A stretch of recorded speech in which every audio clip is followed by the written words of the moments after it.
Hi, നിങ്ങളുടെ കുട്ടികൾ ചില പ്രത്യേക ടെക്സ്ചറുള്ള ഫുഡ് കഴിക്കാതിരിക്കുകയോ ചാറ് കൂട്ടിയുള്ള കറികൾ അല്ലെങ്കിൽ ഈ വഴുവഴുത്ത ടെക്സ്ചറുള്ള കുറുക്കോ അല്ലെങ്കിൽ മറ്റേതെങ്കിലും ചാറുകറിയോ അങ്ങനെയൊക്കെയുള്ള ചില പ്രത്യേക ഫുഡുകൾ, പ്രത്യേകിച്ച് ചോറോ അങ്ങനെയൊക്കെ ഒഴിവാക്കുന്നുണ്ടോ? അല്ലെങ്കിൽ കുട്ടി ചെരുപ്പിടാതെ ഒരു സെക്കൻഡ് പോലും കാലം എവിടെയും തൊടില്ല എന്ന് വാശി പിടിക്കാറുണ്ടോ? അല്ലെങ്കിൽ നിങ്ങളുടെ കുട്ടിക്ക് ടോയ്ലറ്റിൽ പോയി ഇരുന്ന് അവരുടെ പോട്ടി ചെയ്യാനായിട്ട് ബുദ്ധിമുട്ടുണ്ടോ? അതല്ല എങ്കിൽ ചിലപ്പോൾ ഒരു ടെക്സ്ചർ ഭയങ്കരമായി കുട്ടി അതിലേക്ക് താല്പര്യപ്പെടുകയും അതിൽ അമിതമായി കളിക്കുകയോ ഒക്കെ ചെയ്യാറുണ്ടോ? അതുമല്ല, ചിലപ്പോൾ ഫാനിലോ അല്ലെങ്കിൽ റൗണ്ട് ആയിട്ടുള്ള മറ്റ് ഒബ്ജക്ട്സിലോ ഭയങ്കരമായി സ്റ്റെയർ ചെയ്യുന്നുണ്ടോ? എങ്കിൽ നിങ്ങളുടെ കുട്ടിക്ക് സെൻസറി റിലേറ്റഡ് ആയിട്ടുള്ള ഇഷ്യൂസ് ഉണ്ടാകാം. ആദ്യം തന്നെ എന്താണ് സെൻസറി പ്രോസസ്സിംഗ് ഡിസോർഡർ എന്ന് നോക്കാം. ചില പ്രത്യേക സാഹചര്യങ്ങളിൽ കുട്ടികളിലോ മുതിർന്നവരിലോ ഒക്കെ ചില സെൻസസ് അത് റിക്വയർഡ് ആയിട്ടുള്ള എമൗണ്ടിൽ രജിസ്റ്റർ ചെയ്യാൻ പറ്റുന്നില്ല എങ്കിൽ അവിടെ സെൻസറി പ്രോസസ്സിംഗ് ഡിസോർഡേഴ്സിൻ്റെ സാധ്യതയുണ്ട്. നമുക്കറിയാവുന്നതുപോലെ തന്നെ പ്രധാനമായിട്ടും 5 സെൻസസ് ആണുള്ളത്: vision, auditory, olfactory, gustatory and tactile. ഇത് കൂടാതെ തന്നെ വെസ്റ്റിബുലാർ സെൻസസും പ്രോപ്രിയോസെപ്റ്റീവ് സെൻസസും ഉണ്ട്.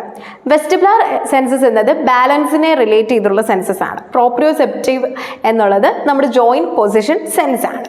സെൻസറി പ്രോസസ്സിംഗ് ഡിസോർഡേഴ്സിൽ പ്രധാനമായും 2 കാര്യങ്ങളാണ് വരുന്നത്. ഒന്ന് സെൻസറി സീക്കിംഗ് ബിഹേവിയറും സെൻസറി അവോയ്ഡൻസ് ബിഹേവിയറും. ഉദാഹരണത്തിന് ടാക്ടൈൽ സെൻസിൽ തന്നെ ടാക്ടൈൽ സീക്കിംഗ് ബിഹേവിയേഴ്സ് കാണിക്കുന്ന കുട്ടികളുമുണ്ട്, ടാക്ടൈൽ അവോയ്ഡൻസ് കാണിക്കുന്ന കുട്ടികളുമുണ്ട്. നമുക്കറിയാം, ചില കുട്ടികൾ മണലിലും ചെളിയിലും എല്ലാം അമിതമായി കളിക്കുകയും അവിടുന്ന് നമുക്ക് അവരെ തിരിച്ചു കൊണ്ടുവരാൻ ഭയങ്കര ബുദ്ധിമുട്ടുണ്ടാകും. അല്ലെങ്കിൽ വെള്ളത്തിൽ ഭയങ്കരമായിട്ട് കളിക്കും. ചിലപ്പോൾ അത് അവരുടെ ആ ഒരു ദിവസം തന്നെ അതിൽ ചെലവഴിക്കുന്ന പ്രവണതയുള്ള കുട്ടികളുണ്ട്. ഇനി ചിലപ്പോൾ ചില കുട്ടികളെ സംബന്ധിച്ച് അവരുടെ മോഷൻസ് അവരുടെ മേത്ത് തന്നെ തൂത്ത് വെക്കുന്ന കുട്ടികളുണ്ടാകും. അങ്ങനെ ഭയങ്കരമായ ബുദ്ധിമുട്ട് ഉണ്ടാക്കുന്ന രീതിയിൽ ഈ സെൻസസിനോട് അമിതമായ ഒരു ആകർഷണം കാണിക്കുന്ന കുട്ടികളും ഉണ്ടാകാം. എന്നാൽ ചില കുട്ടികളെ സംബന്ധിച്ചിടത്തോളം അവർക്ക് ടാക്ടൈൽ അവോയ്ഡൻസ് ഉള്ള കുട്ടികളാണെങ്കിൽ അവർ ചെരുപ്പിടാതെ ഒരു സെക്കൻഡ് പോലും പുറത്തേക്ക് പോകുന്നതിനോ ചില സ്ഥലത്തേക്ക് നടന്നു കയറുന്നതിനോ അല്ലെങ്കിൽ ചില പ്രത്യേക ടെക്സ്ചറുകളിലൂടെ നടക്കുന്നതിനോ അതല്ല ടോയ്ലറ്റിൽ പോയിട്ട് അവർക്ക് പോട്ടി നടത്തുന്നതിനോ ഒക്കെ ബുദ്ധിമുട്ടുള്ള കുട്ടികളുണ്ടാകും. അവർക്ക് ടാക്ടൈൽ അവോയ്ഡൻസ് ബിഹേവിയർ ഉണ്ടാകാനാണ് സാധ്യത. വിഷ്വൽ സെൻസസിലേക്ക് വരുമ്പോൾ വിഷ്വൽ സീക്കിംഗ് ബിഹേവിയർ കാണിക്കുന്ന കുട്ടികൾ ചിലപ്പോൾ റൗണ്ട് ആയിട്ടുള്ള ഒബ്ജക്ട്സ് ലൈക്ക് ഇതുപോലെയുള്ള ബോളോ അല്ലെങ്കിൽ കറങ്ങുന്ന ഫാൻ അല്ലെങ്കിൽ കറങ്ങുന്ന വീൽസ്, സൈക്കിളിൻ്റെ വീല് അല്ലെങ്കിൽ ഏതെങ്കിലുമൊക്കെ ടോയ്സിൻ്റെ വീൽസ് ഇതിലോട്ടൊക്കെ ഭയങ്കരമായിട്ട് ആകർഷിച്ച് കാണിക്കുകയും അതിലേക്ക് തന്നെ നോക്കിയിരിക്കുന്ന ഒരു പ്രവണത കാണിക്കുകയും ചെയ്യാറുണ്ട്. വിഷ്വൽ അവോയ്ഡൻസ് കാണിക്കുന്ന കുട്ടികളാണെങ്കിൽ സാധാരണ നോർമൽ ആയിട്ടുള്ള ലൈറ്റ് വരുമ്പോഴേക്കും തന്നെ അവർ ഓവർവെൽംഡ് ആവുകയും അവരുടെ ഡെയിലി ആക്ടിവിറ്റീസ് ചെയ്യാൻ അവർ ബുദ്ധിമുട്ട് കാണിക്കുകയും അല്ലെങ്കിൽ ചില പ്രത്യേക കളേഴ്സ് കാണുമ്പോൾ അവർ ഇറിറ്റേറ്റഡ് ആവുകയും ചെയ്യാറുണ്ട്. ഓഡിറ്ററി സീക്കിംഗ് ബിഹേവിയർ എന്ന് പറയുമ്പോൾ ചിലപ്പോൾ ചില ആഡ്സ് കാണുമ്പോഴേക്കും കുട്ടികൾ ഓടി വരുന്നത് ശ്രദ്ധിച്ചിട്ടുണ്ടോ?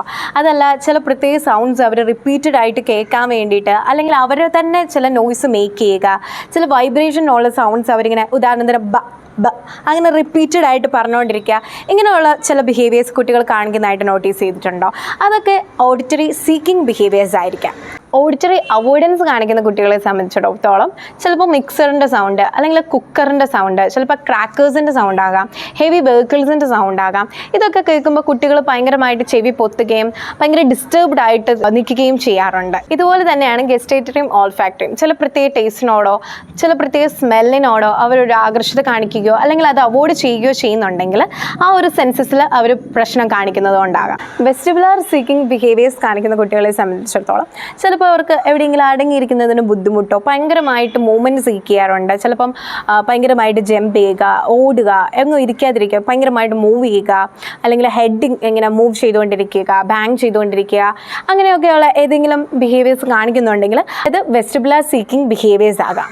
വെസ്റ്റിബുലാർ അവോയ്ഡിങ് ബിഹേവിയേഴ്സ് കാണിക്കുന്ന കുട്ടികളെ സംബന്ധിച്ചിടത്തോളം അവർ എലവേറ്റേഴ്സിൽ കയറാനോ അല്ലെങ്കിൽ ചില മൂവിങ് ടോയ്സിൽ കയറാൻ വേണ്ടിയിട്ട് ട്രാംബലിൻ പോലെയുള്ള ഒബ്ജക്ട്സിൽ കയറാൻ വേണ്ടിയിട്ടൊക്കെ ഭയങ്കരമായിട്ട് പേടി കാണിക്കുകയും ചില ഹൈറ്റ്സിൽ കയറി നിൽക്കുമ്പോൾ അവർക്ക് പേടി കാണിക്കുകയൊക്കെ ചെയ്യാറുണ്ട്.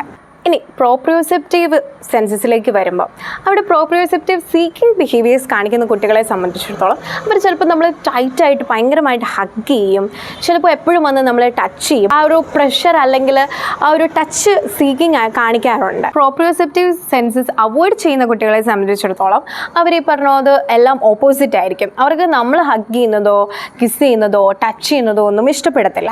അതല്ല, ചില ക്രൗഡഡ് സ്പേസിൽ പോകാൻ വേണ്ടിയിട്ട് അവർക്ക് താല്പര്യം ഉണ്ടാകത്തില്ല. ചിലപ്പോൾ ചില പ്രത്യേക ടെക്സ്ചർ ഉള്ള ക്ലോത്ത്സ് വെയർ ചെയ്യാനായിട്ട് അവർക്ക് താല്പര്യം ഉണ്ടാകത്തില്ല. അല്ലെങ്കിൽ ചിലപ്പോൾ അവർക്ക് ഷൂസ് ധരിക്കുന്നതിനോട് താല്പര്യം ഉണ്ടാകത്തില്ല, ചെരുപ്പ് ഇടാനായിട്ട് താല്പര്യം ഉണ്ടാകത്തില്ല. അങ്ങനെ ചില പ്രവണതകൾ കാണിക്കുന്ന കുട്ടികളും ഉണ്ടാകാം. നിങ്ങളുടെ കുട്ടികൾ ഇതിൽ ഏതെങ്കിലും ലക്ഷണങ്ങൾ കാണിക്കുന്നുണ്ടെങ്കിൽ ചിലപ്പോൾ അവർക്ക് സെൻസറി റിലേറ്റഡ് ആയിട്ടുള്ള ഏതെങ്കിലും ഇഷ്യൂസ് ഉള്ളത് കൊണ്ടാകാം. അങ്ങനെയാണെങ്കിൽ നിങ്ങൾക്കൊരു ഒക്യുപേഷൻ തെറാപ്പിസ്റ്റിൻ്റെ സഹായം തേടാവുന്നതും തെറാപ്പി സ്വീകരിക്കാവുന്നതുമാണ്.